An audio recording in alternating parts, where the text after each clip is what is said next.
It happened shortly after 11 Christmas morning, the explosions that rocked the North End Hamilton neighborhood. I heard the bangs. My wife got, what was that? So I went outside and it banged, I guess 5 more times. And I was looking at these windows here, and the neighbors and across the street, they were shaking when it banged. And I turned over, looked towards the highway, and I seen the smoke. It was like a reddish, black, gray mix.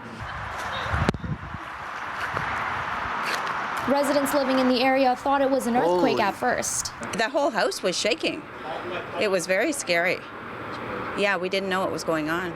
We've heard bangs and things like that before, but we've never seen like the actual smoke like crazy like that. It's like the whole sky was just covered in smoke, and it like kind of like blew me away because I was like, oh my God, what's happening? I'm like, Christmas morning. I'm like, welcome to the end of 2020, right? So many concerned residents sent us photos of what they saw from Burlington and Hamilton. My understanding is what happened was they were casting slag out of the number 4 blast furnace, and there was some moisture. And with slag, if there's moisture, it can cause these kinds of eruptions, and that's what happened.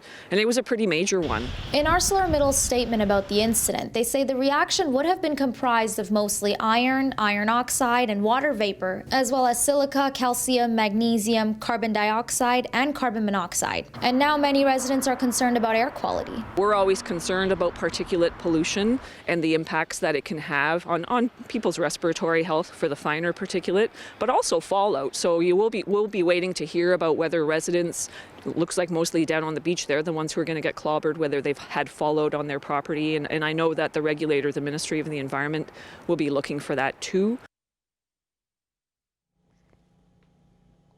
In a statement, the Ministry of the Environment mentions that ArcelorMittal Dofasco says there were no surface water impacts and off-site impacts from particulate fallout have not been noticed. Ministry staff attended the site and will continue to monitor the situation. They have requested a detailed report on the incident and will follow up next week to find out the root cause. Back to you.